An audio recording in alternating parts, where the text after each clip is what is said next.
Resident Evil RE-Verse, yes, that's its actual full name, is the second title in collaboration between Capcom and Neobards with the purpose to include a separate multiplayer-focused game in a bundle.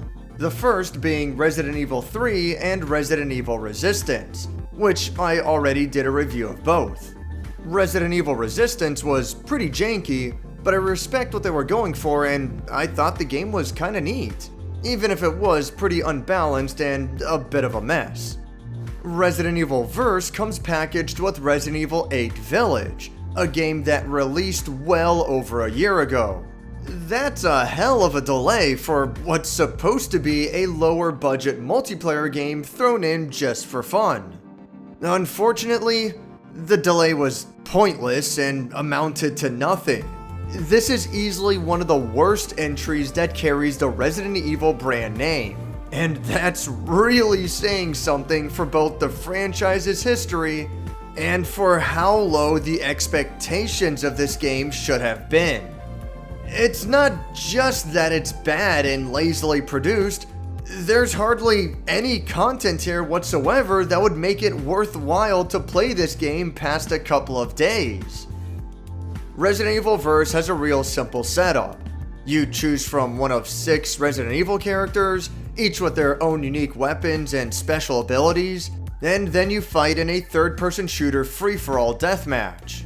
Scattered throughout the arena are ammo, health pickups, and powerful special weapons. The more unique systems that help this game stand out from the crowd are the revenge and bioweapon transformation mechanics. When you die and lose your kill combo, you can regain your lost points by killing the same player who killed you, allowing you to take revenge on them. But this must be done before you are killed again, or else your kill streak becomes lost. This is supported by the bioweapon transformation.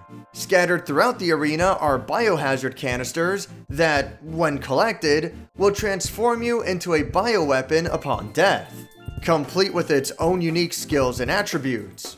Upon dying as a bioweapon, you respawn as your chosen character, and the cycle begins anew, including recollecting the biohazard canisters. This goes on for 5 minutes, and the winner has the most points at the end. Alright, credit where credit is due, the concept is very silly.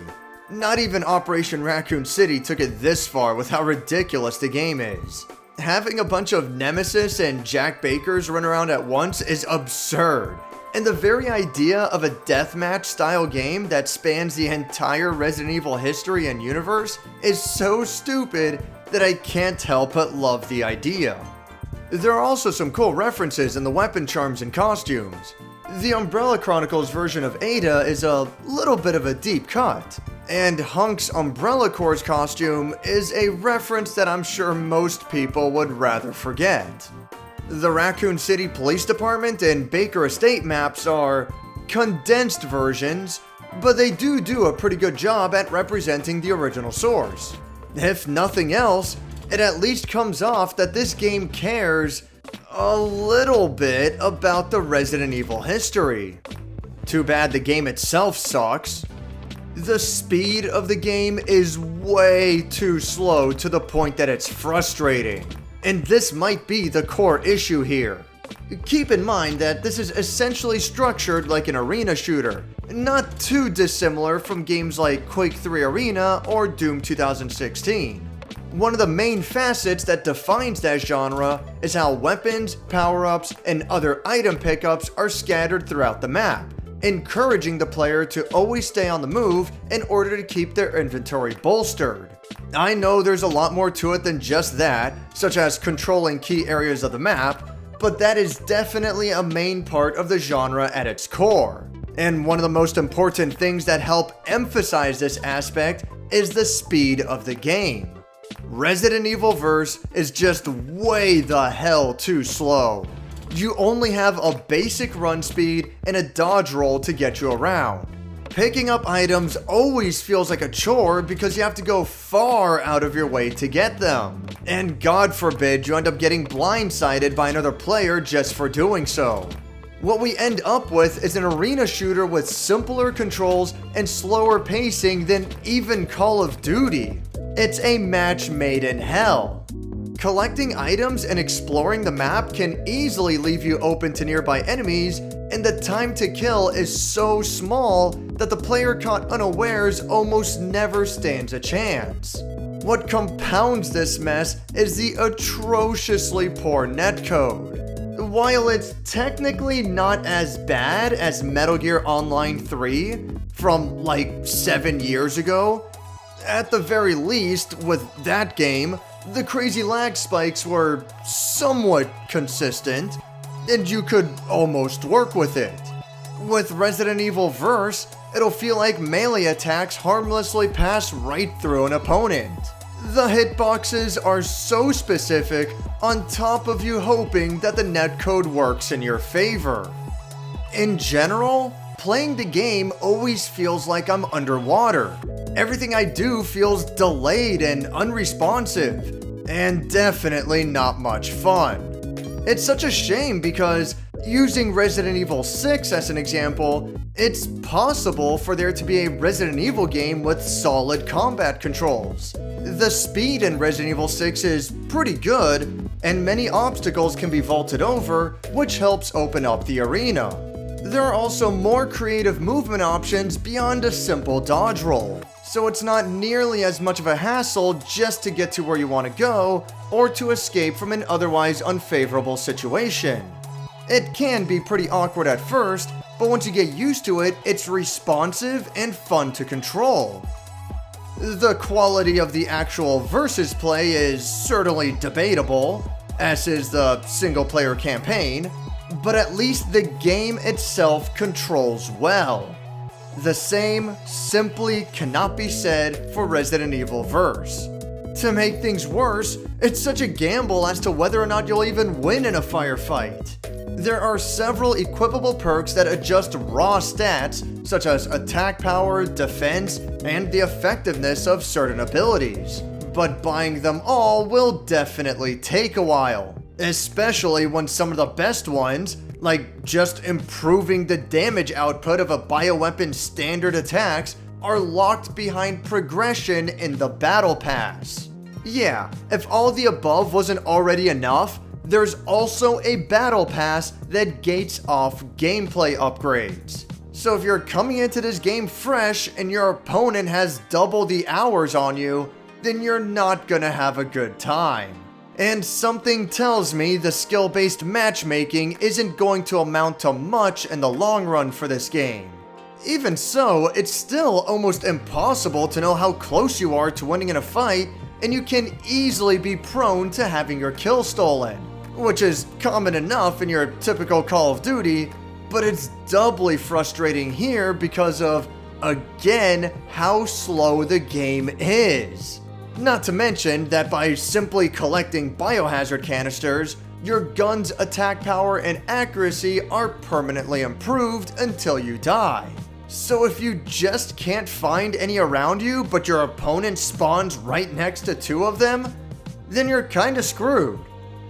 Some of these unique abilities are also extremely stupid. I think Ada gets infinite dodge rolls when she's low on health, and Chris can make himself briefly invulnerable to everything at the press of a button. Leon's dual-wielding pistols are especially ridiculous.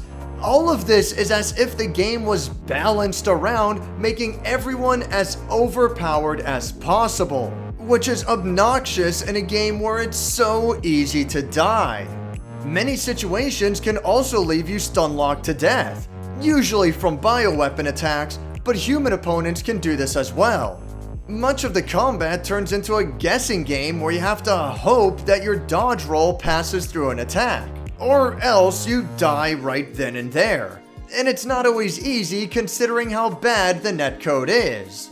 But after everything is said and done, let's say you're willing to put up with the netcode, you get good at the controls, and you even find yourself enjoying the game. Even with all this, there's nothing you can do about the lack of content.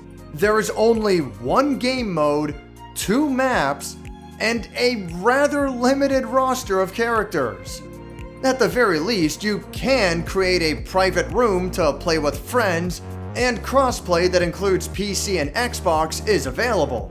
But there's still no way this game will last you very long, especially compared to the competition. Even this free-to-play third-person shooter, Rogue Company, still has way more going for it than Resident Evil Verse does. The developers have planned out a roadmap for new characters and maps down the line, but they're drip-feeding it out. And even at the end of it all, it still doesn't amount to much. After the third update, there will only be 3 additional human characters, 1 more monster, and 1 more stage. We don't even have dates for any of this. Is this planned to go into 2023? Even if this all released this year, that is still not enough. And you know what? That's not even the point. Aside from a little bit of a balance patch, the new customization elements, and the battle pass, this is practically the exact same game as the beta I played in January of 2021. Whatever the hell those clowns over at Neobards have been doing for the past 21 months certainly had nothing to do with working on this game. Again, I swear, this is almost the exact same game from over a year and a half ago. It makes no sense why they didn't launch this sooner. I may have found it funny with how stupid the beta was back then, but I'm sure as hell not laughing at the final product today.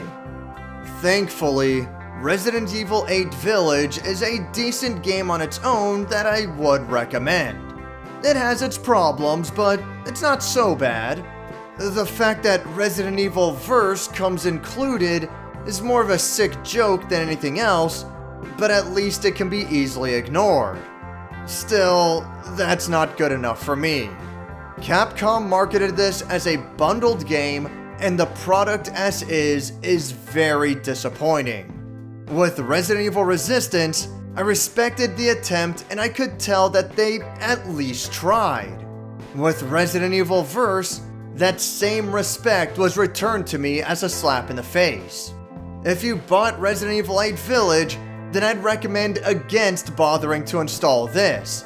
But even if you do, don't expect to play it for more than a couple of days before you get bored of the same 2 maps repeated forever. Thanks for watching my review on Resident Evil RE Verse.